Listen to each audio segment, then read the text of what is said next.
అస్తమయమును ఉదయమును కలుగగా రెండవ దినమాయెను.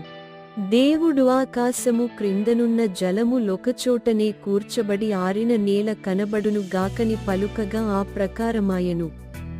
దేవుడు ఆరిన నేలకు భూమి అని పేరు పెట్టెను, జలరాశికి ఆయన సముద్రములని పేరు పెట్టెను. అది మంచిదని దేవుడు చూచెను.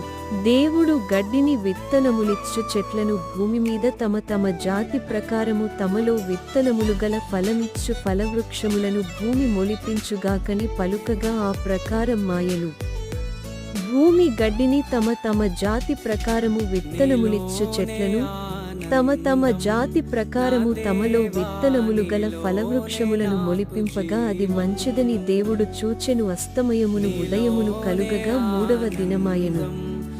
దేవుడు పగటిని రాత్రిని వేరుపరచునట్లు ఆకాశ విశాలమందు